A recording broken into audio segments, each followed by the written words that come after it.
अस्सलामुअलैकुम, welcome back to my channel. आज की जो हमारी वीडियो है, आज का जो हमारा टॉपिक है वो है वाइटल स्टैटिस्टिक्स। जैसे कि आप सब जानते हैं कि जो हमारी इंट्रोडक्शन ऑफ स्टैटिस्टिकल थ्योरी की जो पार्ट 2 की बुक है उसका आई थिंक लास्ट चैप्टर है वाइटल स्टैटिस्टिक्स। वो बहुत इंपॉर्टेंट जो है वो चैप्टर है। ज़रूरी नहीं है कि अगर मैं इस बुक से करा रही हूँ तो ये इस बुक के रिलेटेड जो चैप्टर है ये डिफरेंट जगह पे डिफरेंट कोर्सेज़ में इस चैप्टर को जो है वो पढ़ाया जाता है। ठीक है, तो आपको जिस तरह की भी हेल्प चाहिए, क्योंकि ये टॉपिक्स ऐसे हैं कि हर जगह सिमिलरली एक तरीके से रिपीट हो रहे होते हैं, क्वेश्चंस भी एक जैसे होते हैं। तो आप कोशिश करें कि मैक्सिमम इस बुक से अगर आप क्वेश्चन करेंगे, आप जहाँ के लिए प्रिपेयर कर रहे हैं, जिस कोर्स के लिए अपने जो प्रिपरेशन कर रहे हैं, आई गेस कि आप यहाँ से ईज़िली कर सकते हैं। ठीक है, तो सबसे पहले हम जो वाइटल स्टैटिस्टिक्स का जो टॉपिक आज कर रहे हैं वो हम जो कर रहे हैं, जो लास्ट वाले हमारा टॉपिक है जिसमें हमारे पास स्टैंडर्डाइज्ड जो बर्थ रेट के बाद वाला जो हमारे टॉपिक्स आते हैं, जिसमें हम total fertility rate, gross reproductive rate और नेट रिप्रोडक्टिव रेट जो है वो निकाल रहे होते हैं। ठीक है, ये क्वेश्चंस बहुत इंपॉर्टेंट हैं और ये पेपर्स में जो है वो अक्सर आते होते हैं। तो हम इनकी जो है ना, जितनी ज़्यादा अच्छी प्रैक्टिस करेंगे उतना ही अच्छा ये हम सॉल्व कर सकेंगे। लेकिन सबसे पहले सॉल्व करने से पहले हम इनकी डेफिनेशंस देखेंगे, हम इनकी कॉन्सेप्ट देखेंगे कि किस तरह से इन चीज़ों को लेके चलना है। क्योंकि हम अगर डायरेक्ट क्वेश्चन सॉल्व करना स्टार्ट कर देते हैं तो हमें नहीं पता होता कि यार ये चीज़ हमने कहाँ से ली है, ये कहाँ से उठाई है, किस तरह से कॉलम बना है, ये चीज़ें हमें नहीं पता होती। ठीक है, तो यही हमारी सबसे बड़ी मिस्टेक होती है। सबसे पहले मैंने नोट्स बनाए हुए हैं, उसमें से हम डेफिनेशंस देखते हैं, हम देखते हैं कि क्या वर्किंग है और हमने उसको कैसे अपने क्वेश्चंस पे अप्लाई करना है और फिर कैसे क्वेश्चन सॉल्व होंगे इससे। ओके, सबसे पहले जो है हमें पता होना चाहिए कि टोटल फर्टिलिटी रेट क्या होता है। ठीक है, टोटल फर्टिलिटी रेट का मतलब होता है कि फॉर एग्ज़ाम्पल कि जो हमारी टोटल बर्थ्स होती हैं, फॉर एग्ज़ाम्पल उसमें ये रिस्ट्रिक्शन हमारे पास नहीं होती कि वो फीमेल बर्थ है या मेल बर्थ है। ठीक है, जो ऑल हमारी बर्थ्स होती हैं जिसमें फ़ीमेल मेल सारी बर्थ मतलब बॉयज़ गर्ल्स सब शामिल होते हैं, वो हमारी टोटल बर्थ होती है। उसको हम कैपिटल बी से डिनोट करते हैं। ठीक है, ये चीज़ मतलब छोटी सी चीज़ें आपको नज़र आ रही होगी, लेकिन ये बहुत ज़्यादा क्वेश्चन में आपको हेल्प करती है कि कैपिटल बी जो हम रिप्रेजेंट कर रहे हैं वो हमारी टोटल बर्थ्स हैं। ठीक है, जिसमें बॉयज़ एंड गर्ल्स दोनों आते हैं। ठीक है, इसका फार्मूला ये है कि आप पहले तो आप ये वाला पार्ट सिर्फ देखिए। ठीक है, इसमें ये है कि जो हमारे पास टोटल बर्थ है उसको हम फीमेल पॉपुलेशन पे डिवाइड करते हैं और मल्टीप्लाई बाय 1000 करते हैं। ठीक है, और ये 5 जब हम इसका पूरा एक कॉलम बना लेते हैं वो हम आगे देखेंगे, अभी आप सिर्फ फार्मूले पे फोकस करें। ठीक है, इसको हम 5 से मल्टीप्लाई 5 से क्यों करते हैं, ये भी क्वेश्चन बहुत आता है कि 5 से क्यों कर रहे हैं, हम 10 से 15 से किसी से भी कर सकते हैं। तो इसकी जो रीज़न है वो मैं आपको आगे जाके बताऊँगी कि हम इसको 5 से क्यों कर रहे हैं या फिर हम ये चेंज हो सकता है। ठीक है, तो इस चीज़ की जो रीज़निंग है और इसका जो आंसर है वो मैं आपको आगे जाके बताऊंगी। लेकिन अभी जो मेन आपका फोकस है वो यही होना चाहिए कि कैपिटल बी जो है वो मेल और फीमेल दोनों की पॉपुलेशन को रिप्रेजेंट कर रहा है। ठीक है, मतलब बॉयज़ एंड गर्ल्स दोनों, और हम इसको टोटल फीमेल पॉपुलेशन पे डिवाइड करके मल्टीप्लाई बाय 1000 करते हैं, तो हमारे पास टोटल फर्टिलिटी रेट जो है वो आता है। ठीक है, नेक्स्ट जो हमारे पास डेफिनेशन है वो ग्रॉस रिप्रोडक्टिव रेट ही है। ठीक है, अब ग्रॉस रिप्रोडक्टिव रेट में हमारे पास ये होता है कि यहाँ पे हम रिस्ट्रिक्ट हो जाते हैं। रिस्ट्रिक्ट किस चीज़ पे हो जाते हैं कि यहाँ पे हम टोटल बर्ड्स नहीं ले रहे। ठीक है, वहाँ पे हमने टोटल बर्ड्स ली, हमने कहा बॉयज़ भी आ सकते हैं उसमें, गर्ल्स भी आ सकती हैं। ठीक है, और उसको हमें टोटल फीमेल पॉपुलेशन से डिवाइड कर दिया। लेकिन यहाँ पे ये होता है कि यहाँ पे आप टोटल नहीं ले सकते, सिर्फ बॉयज़ और गर्ल्स दोनों की ले सकते। यहाँ पे आप रिस्ट्रिक्ट हैं, यहाँ पे सिर्फ फीमेल पॉपुलेशन लेनी है, फीमेल बर्ड्स लेनी है। ठीक है, फीमेल पॉपुलेशन तो है, फीमेल बर्ड्स लेनी है। ठीक है, बर्ड्स पे मेन फोकस है। ठीक है, वहाँ पे बॉयज़ और गर्ल्स दोनों की बर्ड्स ले रहे हैं, यहाँ पे सिर्फ हम गर्ल्स की बर्ड्स ले रहे हैं। ठीक है, फीमेल बर्ड्स ले रहे हैं। ठीक है, उसी तरह से उसको हम टोटल पॉपुलेशन पे डिवाइड करेंगे और हम जो है उसको यहाँ पे ये मल्टीप्लाई बाय 1000 जो है वो नहीं होगा। सही है, ठीक है, तो ये हमारे पास 5 से क्यों मल्टीप्लाई किया ये फिर हम आगे पढ़ेंगे। ठीक है, तो ये हमारे पास ग्रॉस जो रिप्रोडक्टिव रेट का जो है वो फार्मूला होता है। ठीक है, बेसिकली हमें फार्मूलाज पे फोकस करने के, यहाँ पे स्मॉल बी यूज़ हो रहा है, वहाँ पे कैपिटल बी यूज़ हो रहा है। कैपिटल बी का मतलब है कि हम सबकी सारी बर्ड्स ले रहे हैं, बॉयज़ एंड गर्ल्स दोनों की, लेकिन यहाँ पे सिर्फ हम फीमेल बर्ड्स ले रहे हैं। ठीक है, फीमेल बर्ड्स जो हो रही हैं उसको हम टोटल फीमेल पॉपुलेशन पे डिवाइड कर रहे हैं। ठीक है, वहाँ पे हम मल्टीप्लाई बाय 1000 कर रहे हैं, बट यहाँ पे हम मल्टीप्लाई बाय 1000 नहीं करें। ठीक है, तो ये छोटी छोटी चीज़ें जो समझने वाली है। ठीक है, ठीक है, उसके बाद हमारे पास ये एक डेफिनेशन है जिसको हमें क्लियर करना है ताकि हमें ग्रॉस का जो प्रॉपर जो डेफिनेशन है वो क्लियर हो जाए। ठीक है, बेशक आप इसको नोट डाउन कर लें कहीं पे। ठीक है, तो इसमें ग्रॉस में ये भी इशू है कि हम लोग ये चीज़ नहीं देख रहे कि हम कह रहे हैं कि टोटल बर्ड्स जो हो रही हैं उसको डिवाइडेड बाय हम टोटल पॉपुलेशन कर रहे हैं, लेकिन हम ये चीज़ नहीं देख रहे हैं कि क्या फॉर एग्ज़ाम्पल एक जो बर्थ हो रही है, फीमेल बर्थ हो रही है। ठीक है, क्या वो अपने रिप्रोडक्टिव जो उसमें रिप्रोडक्टिव जो उसका टाइम है, उसका लाइफ साइकिल उस तक पहुंच भी रही है कि नहीं पहुंच रही, ठीक है। क्योंकि आपके पास आपको नहीं पता कि कौन कितना सर्वाइव कर रहा है, ठीक है। क्रॉस में ये देखा जाता है कि सब जो फीमेल्स जिनकी बर्थ हो गई है, ठीक है, उनका फर्टिलिटी रेट क्या है, उन्होंने अपनी रिप्रोडक्टिव लाइफ में कितनी जो बर्ड्स हैं वो की हैं, ठीक है। लेकिन ये नहीं देखा जा रहा कि क्या वो जो फीमेल्स जो जिनकी बर्थ हुई है, क्या वो अपने रिप्रोडक्टिव लाइफ साइकिल तक पहुंची है। इस चीज़ को या इस पॉइंट को ग्रॉस में हाईलाइट नहीं किया गया या आप कह सकते हैं कंसिडर ही नहीं किया गया, ठीक है।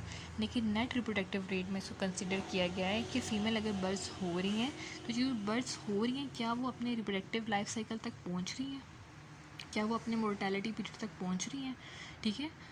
प्रोबेबिलिटी सर्वाइवल देखा बेसिकली जो है वो ग्रॉस में नहीं देखा जा रहा है कि सर्वाइवल है भी उन फीमेल बेबीज़ का जो प्रोड्यूस हो रही हैं। ज़ाहिर बात है उन्होंने एक रिप्रोडक्टिव एज तक पहुंचना है, तो उससे पहले कोई एक्सीडेंटली किसी की डेथ हो जाती है या कुछ हो जाता है तो वो ये नहीं देख रहे कि वो उस चीज़ को कंसिडर ही नहीं कर रहे। लेकिन जो नेट रिप्रोडक्टिव रेट है उसमें इस चीज़ को कंसिडर किया जा रहा है, ठीक है। उसमें यही होता है कि फ़ीमेल बर्ड्स को हम फीमेल पॉपुलेशन पे डिवाइड करें, लेकिन उसको मल्टीप्लाई करें कि प्रोबेबिलिटी सर्वाइवल क्या है, ठीक है।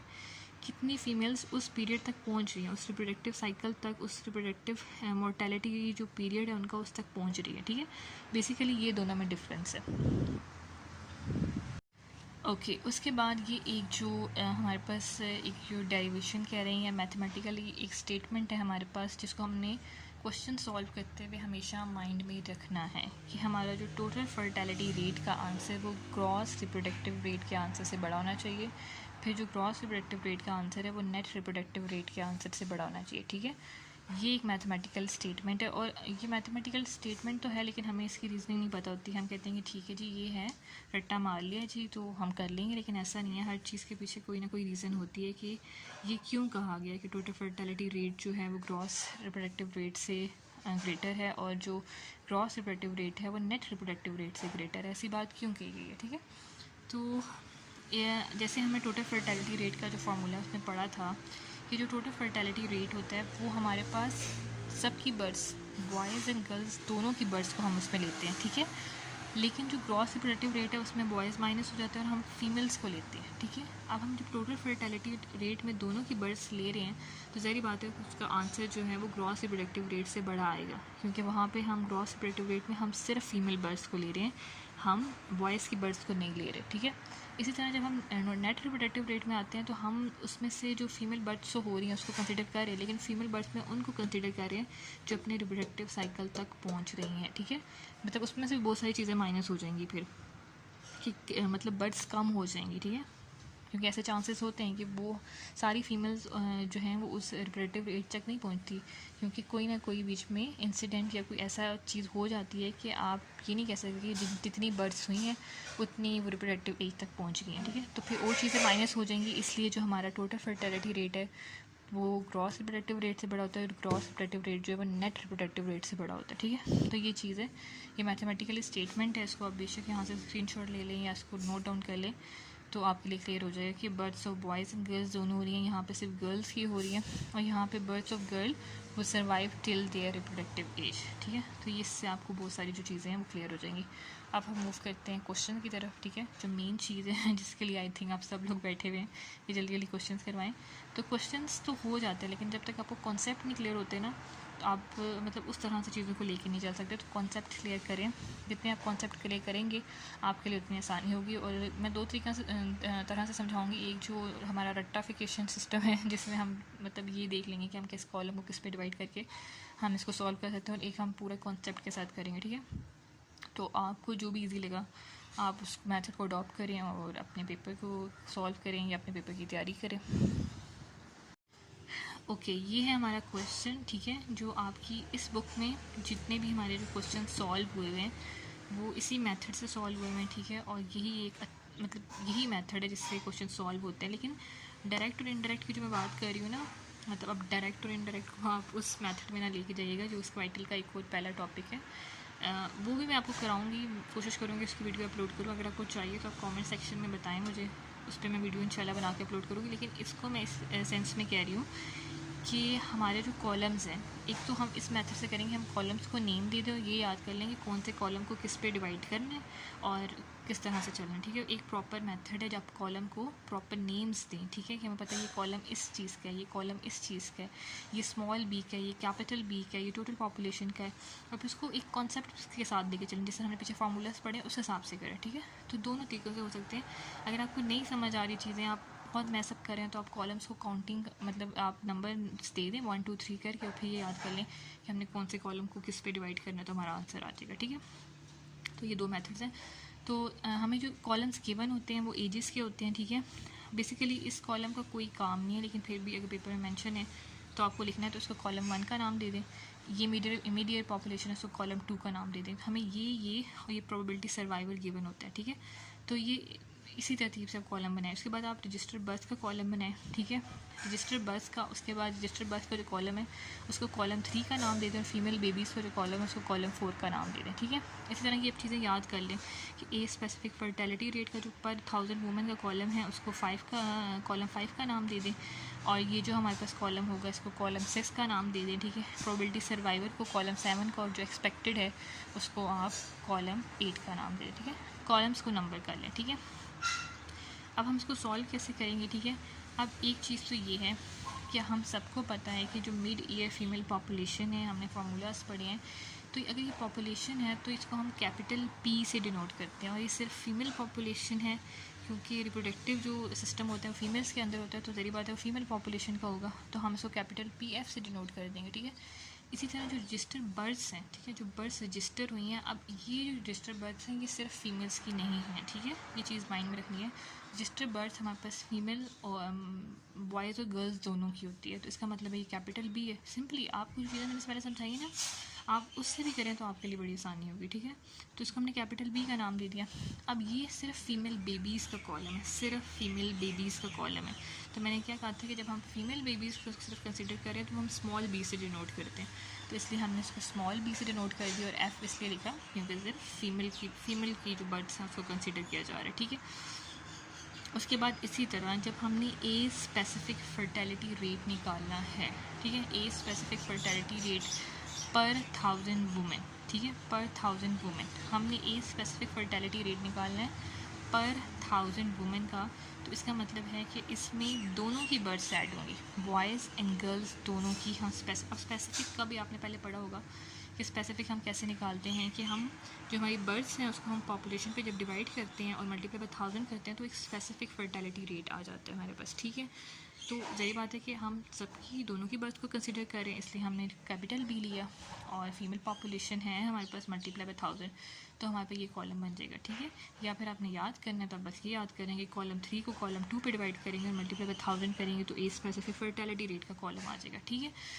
इसी तरह a specific fertility rate of daughter only का निकालना है, तो हमने क्या करना है जी, अब डॉटर ऑनली, तो डॉटर ऑनली में हमने क्या पढ़ा था, अगर हमें सिर्फ फीमेल जो बर्ड्स लेनी है वो सिर्फ गर्ल्स ही लेनी है, तो हम कैपिटल बी वाले कॉलम को जब हम टोटल पॉपुलेशन ऑफ फीमेल से डिवाइड करेंगे तो हमारे पास ए स्पेसिफिक फर्टिलिटी रेट आ जाएगा डॉटर ऑनली का, सिर्फ फीमेल्स का, ठीक है। उसके बाद ये कॉलम हमें गिवन है और ये हमने निकालना है, ठीक है। अभी ये बेसिकली ये वाला कॉलम कैसे कैलकुलेट होना है, और रजिस्टर बर्ड्स जो हमारे पास जो हम लोगों ने ये निकालनी है, फीमेल बेबीज़ निकालनी है, ये कैसे निकालनी है, ये एक चीज़ है जो हमें सीखनी है। बाकी तो हमें पता चल गया क्योंकि हमने फार्मूलाज लिख लिए, तो हमारे लिए मुश्किल नहीं है कि हम उसको कैलकुलेट कैसे करेंगे, ठीक है। तो मेन ये जो चीज़ें, दो चीज़ें हमने जो देखनी है वो ये है, ठीक है। ये और ये वाला कॉलम आपको गिवन होता है, ठीक है। शायद मैंने ये चीज़ मिस कर दी, रजिस्टर बर्थ भी हमें गिवन होता है, ठीक है। 1 2 3 ये 4 कॉलम्स आपको गिवन होते हैं, ठीक है। आपको इसी तरह नंबर दें ताकि आपकी ईजिली इस तरह से सॉल्व हो जाए, ठीक है। अब ये कैसे कैलकुलेट करना है, ठीक है। अब क्वेश्चन में हमें एक और चीज़ गिवन होती है, वो होती है सेक रेशियो, ठीक है। कोई भी होगा 106.2 होगा, जो भी आपको सेक रेशियो गिवन होगा, ठीक है। फॉर एग्जाम्पल मुझे इस क्वेश्चन में जो गिवन था 105.2 गिवन था, मैंने क्या किया 105.2 को डिवाइडेड बाय 100 किया और उसमें +1 कर दिया, तो मेरे पास ये 2.052 आ गया, ठीक है। अगेन जो आपके पास एक रेशियो होगा उसको डिवाइडेड बाय आप 100 करें और उसमें प्लस आप 1 कर दें, ठीक है। तो ये मेरे पास क्या आ गया 2.052। अब 2.052 जो है उसको आप रजिस्टर बर्थ से डिवाइड करते जाएं, ठीक है। जो ये रजिस्टर बर्थ ली, इसको मैंने इस पर डिवाइड किया, आंसर लिख दिया। ये वाली रजिस्टर बर्थ ली, इसको मैंने इस पर डिवाइड किया, आंसर लिख दिया। फिर मैंने ये रजिस्टर बर्थ ली, इसको सेम इसी पे डिवाइड किया और यहाँ से, तो इस तरह से हमारे पास ये फीमेल बेबीज़ का जो है हमारे पास कॉलम आ जाएगा। ठीक है, अब हमारे पास ये ए स्पेसिफिक फर्टिलिटी रेट कैसे है कि आपको पता है, रट्टा मारा हुआ, तो आप कहेंगे कॉलम 3 को कॉलम 2 पे डिवाइड करूँगी और मल्टीप्लाई बाय 1000 करूँगा तो आ जाएगा। लेकिन आप अगर कॉन्सेप्ट बेस करें तो आपको पता है कि स्पेसिफिक फर्टिलिटी रेट मतलब हम सारों की बर्थ ले रहे हैं, तो बॉयज़ और उसकी दोनों को ले रहे हैं, तो हमने कैपिटल बी को लेना है और टोटल फीमेल पॉपुलेशन हमें गिवन है, तो दोनों को डिवाइड करके मल्टीप्लाई 1000 कर दें। लेकिन आप डॉटर ऑनली का ले रहे हैं नेक्स्ट कॉलम में, तो आपको पता है कि अगर हम डॉटर ऑनली का ले रहे हैं तो हम स्मॉल बी वाला कॉलम लेंगे जो हमने कैलकुलेट किया, उसको डिवाइड करेंगे फीमेल पॉपुलेशन पे, तो हमारे पास डॉटर ऑनली वाला कॉलम आ जाएगा। अगर आपने रट्टा मारा हुआ तो आप कह देंगे कॉलम 4 को कॉलम 2 पे, लेकिन आपने कॉलम्स के नेम को अगर आपने रट्टा मारना है तो ये वाली चीज़ें आपने बिल्कुल सही लिखनी है, 1 2 3 कौन से कॉलम है आपको पता होने चाहिए। ठीक है, उसके बाद आपने प्रोबेबिलिटी सर्वाइवर की एक चीज़ बनाई है। ठीक है, ये हमें गिवन है। ठीक है, 8 कॉलम बनाना बहुत आसान है। इसमें कहना है कि 6 वाला जो कॉलम है, जो कॉलम 6 है, ठीक है, जो आपका डॉटर ऑनली है, उसको आप प्रोबेबिलिटी सर्वाइवर से मल्टीप्लाई करेंगे तो हमारे पास यहाँ से। अब ये कैसे आया, जैसे हमने, क्योंकि हर कॉलम का एक मतलब है, इस कॉलम का मतलब है कि हम टोटल फर्टिलिटी रेट काउंट कर रहे हैं, क्योंकि हम पढ़ के आए हैं कि अगर हम कैपिटल बी को कैपिटल पी से डिवाइड करेंगे और मल्टीप्लाई 1000 करेंगे तो हमें टोटल फर्टिलिटी रेट दे रहे हैं। और हम ये भी चीज़ पढ़ के आए हैं कि अगर हम स्मॉल बी को कैपिटल पी पे मल्टीप्लाई डिवाइड कर रहे हैं तो हमारे पास ग्रॉस रिप्रोडक्टिव रेट आ रहा है। ठीक है, इसी तरह हमारे पास अब हमने अगर निकालना है हमारा नेट रिप्रोडक्टिव रेट, तो हमारे पास ये फार्मूला था कि हम जो बी आई को पी आई एफ से डिवाइड किया हुआ उसको सिंपली आप सर्वाइवर से मल्टीप्लाई कर दें तो हमारे पास क्या आ जाएगा, हमारा नेट रिप्रोडक्टिव रेट का आंसर आ जाएगा। ठीक है, अब जो नीचे जो चीज़ें हैं इसमें ये देखना है कि ये जो हमारे पास आंसर्स हैं, फॉर एग्जांपल ये वाला आंसर है, ये वाला आंसर है, ये वाला आंसर है, इन सबको हमने 5 से मल्टीप्लाई करा देना है, क्योंकि ये रूल था और मैंने आपको, ठीक है, और मैंने आपको बताया था कि मैं आपको एंड पे बताऊंगी कि हमने कैसे इसको, क्यों हम लोग 5 से करें। तो हमारा बेसिकली जो इंटरवल है, ठीक है, जहाँ पर इंटरवल गैप है या इसको आप हाइट भी कहते हैं स्टैट्स में, वो 5 ही है। ठीक है, इसलिए हम 5 से करें, और मोस्टली जो क्वेश्चन आते हैं उसमें 5 का ही होता है। तो ठीक है, 5 का ही इंटरवल दिया होता है या हाइट दी होती है, तो आपने उसमें वो टेंशन नहीं लेनी कि यार हमें 5 से क्यों कर रहे हैं। तो वो आपका मोस्टली क्वेश्चन है जो इस बुक में जितने भी क्वेश्चन हैं, अगर इस बुक से कोई क्वेश्चन आ रहा है तो उसमें हाइट आपको एच जो है वो 5 ही दी हुई है। ठीक है, इसलिए हम एंड पे इसको 5 से जो इसके टोटल है, ठीक है, इनकी जो टोटल्स आ रहे हैं, ठीक है, उनको 5 से जो है मल्टीप्लाई करेंगे। ठीक है, तो इसका जो आंसर आया वो टोटल फर्टिलिटी रेट है, इसका जो आंसर आया वो ग्रॉस रिप्रोडक्टिव रेट है, इसका जो आंसर आया है वो नेट रिप्रोडक्टिव रेट है। ठीक है, तो ये हमारे जो कॉलम्स के आंसर आए हैं ये हैं। तो बेसिकली एंड पे आप फिर पूरा फार्मूला लिखें और डायरेक्ट जो ये आंसर्स हैं इनको नीचे लिख दें, तो ये आपका जो क्वेश्चन है वो इस तरह से सॉल्व हो जाएगा। ठीक है, तो ये था हमारा आज का लेक्चर। होप सो कि आपको बहुत चीज़ें समझ आई होंगी। और एक और भी है इस तरह के क्वेश्चंस, इस तरह का मेथड से है, थोड़ा डिफरेंट करके है, ज़्यादा डिफ़िकल्ट नहीं है, बहुत ईजी है। अगर आप चाहते हैं कि मैं ये वाला भी आपको सिखाऊं या इस पर भी कोई वीडियो बनाऊं तो मुझे कमेंट सेक्शन में नीचे ज़रूर बताएं। या फिर आप चाहते हैं कि वाइटल के किसी और जो टॉपिक है उस पर आपको लेक्चर चाहिए तो इंशाल्लाह मैं वो भी आपके लिए करूँगी। ठीक है, तो होप सो कि आपको ये मेरी वीडियो अच्छी लगी होगी। अगर अच्छी लगी है तो लाइक करें, शेयर करें, सब्सक्राइब करें और अपने फ्रेंड्स के साथ ज़रूर शेयर करें, क्योंकि जो मेरे ख्याल में सदका जारी है। ठीक है, अगर मैं आपको कुछ करवा रही हूँ और आप आगे किसी कुछ करवा रहे हैं या मेरे थ्रू किसी की मदद हो सकती है तो आप वो ज़रूर करें। ठीक है, और इंशाल्लाह मिलेंगे अपनी नेक्स्ट वीडियो में, तब तक के लिए अल्लाह हाफ़िज़।